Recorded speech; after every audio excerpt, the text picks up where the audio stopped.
Gomti GS news চ্যানেলের পক্ষ থেকে সকলকে নমস্কার, ধন্যবাদ জানিয়ে আমি গৌতম আপনাদের সাথে ক্ষণিকের জন্যে ভারতের সংবিধানে লিপিবদ্ধ অধিকারগুলির সাফল্য সর্বস্তরের জনগণ পেতে গেলে গ্রামীণ বা পঞ্চায়েত স্তরকে গণতান্ত্রিক পদ্ধতিতে নির্বাচনের মাধ্যমে সুপ্রতিষ্ঠিত করতে হয়।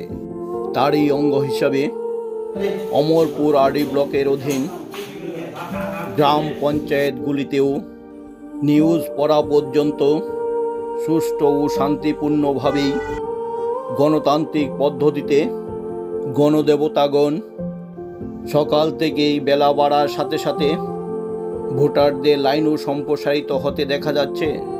এদিকে এক সাক্ষাৎকারে অ্যাসিস্ট্যান্ট রিটার্নিং অফিসার মিস্টার প্রমীর কর্মকার এক সাক্ষাৎকারে বলেন, আজ 42 অমরপুর বিধানসভা কেন্দ্রের অধীন 29টি পোলিং সেন্টারে ভোট হতে চলছে। এতে করে মোট 143 জন প্রার্থীর ভাগ্য নির্ধারণ করা হবে। এছাড়া তিনি আরও বলেছেন, 2:25 পর্যন্ত মোট ভোট প্রদান করেছেন 56.85%।